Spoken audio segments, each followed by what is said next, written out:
Cara, vamos lá. Inspiração na profissão, eu tive muitos, né, cara? É até difícil a gente falar, porque quando eu conversava muito com muitos profissionais, e o Marcos Couto uma vez me disse isso. É narrador do Vale aqui, inclusive, Sim, Marcão. né? Grande, Marcão, gigante. Meu amigo. Aimorezista também, que nem eu. Fiz questão de botar ele atrás. Aimorezista que nem eu, Marcão. Claro, grande claro, Marcão. meu parceiro. E o Marcão falava isso pra mim lá quando eu tava começando, assim, o Gustavo profissional vai ser uma construção de vários profissionais. E isso é verdade. É uma construção de vários profissionais. Então, assim, obviamente tem caras que eu posso falar aqui de reportagem, tem caras que eu posso falar de narração, mas que eu pude trabalhar muito perto, que me ajudaram muito no início. O Ribeiro, sem dúvida nenhuma, né? Foi um cara que o Ribeiro me aconselhava. O Ribeiro quase foi meu pai dentro do jornalismo, assim. Porque quando eu errava ou quando eu saía um pouquinho dali, ele me puxava, me botava no centro de novo, sentava comigo para conversar. O próprio Pretzel, que foi um cara que, como chefe, foi muito rígido. Hoje, porra, eu troco muita ideia com ele, mas como chefe ele foi muito rígido, mas a rigidez também te ensina muita coisa, né? Como ser profissional. Cláudio Cabral, que era um cara inteligentíssimo, eu estou falando só do início ali na Bandeirantes. Todos ali que eu trabalhei, mas enfim, né, até como eu falei, é injusto citar 2 ou 3, poderia citar mais.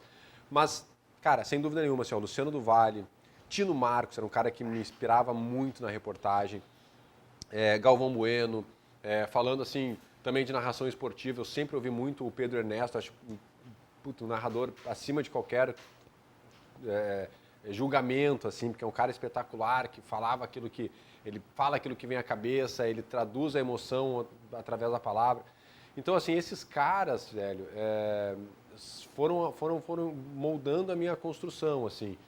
Que eu pude trabalhar junto, obviamente, ali o Luciano, Fernando Fernandes, um cara que me aconselhava muito na época da Bandeirantes.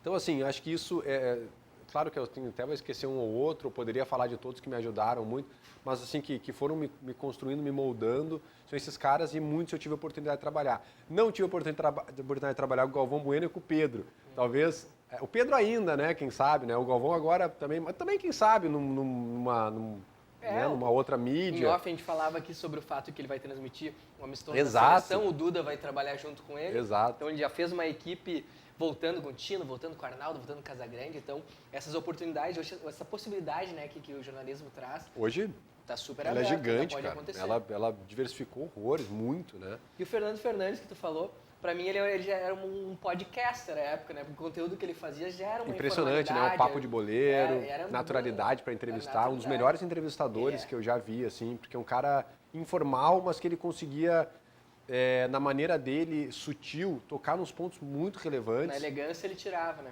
E tirava coisas, assim, que eram até difíceis de tocar a certo ponto com aquele entrevistado e tal. E ele ia com a malandragem dele, levando, e quando vê o cara tava falando de coisas, né?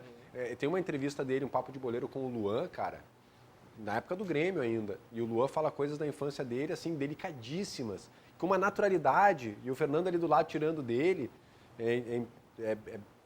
É uma aula aquilo aí de entrevista. Esse é o canal de cortes do Olhos Papo, então te inscreve para não perder nada, nenhum detalhe. Vai também no nosso canal principal que os episódios estão completos por lá. Valeu!